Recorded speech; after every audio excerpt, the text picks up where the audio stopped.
આજે ભગવાન શામળિયાના ધામમાં શામળાજી ખાતે જ્યારે સમગ્ર ગુજરાતમાં જિલ્લા પંચાયત, તાલુકા પંચાયત, મહાનગરપાલિકા અને નગરપાલિકાના પડઘમ વાગી ચૂક્યા છે, ત્યારે શામળાજી ખાતે અમારા તાલુકાના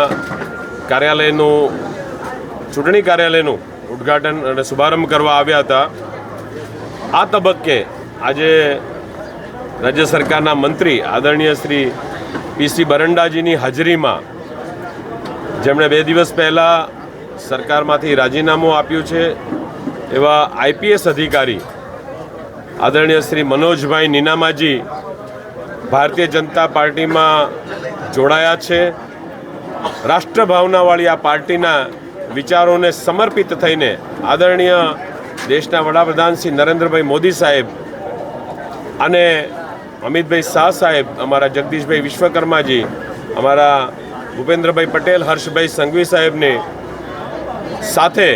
આ ગુજરાતની વિકાસ ગાથામાં જોડાવા માટે આદરણીય મનોજભાઈ નીનામાજીએ જ્યારે ભારતીય જનતા પાર્ટીનો ખેસ ધારણ કર્યો છે, ત્યારે આ જિલ્લાના પ્રભારી તરીકે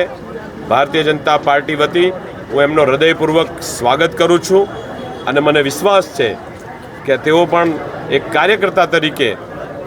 રાષ્ટ્ર સેવામાં, ગુજરાતની પ્રજાની સેવામાં અને એમાં ખાસ કરીને શામળાજી તાલુકો બન્યો છે, ભિલોડા વિધાનસભા છે, આ જિલ્લાના સર્વે કાર્યકર્તાઓની સાથે કદમથી કદમ મિલાવીને ભારતીય જનતા પાર્ટીનું કામ કરશે।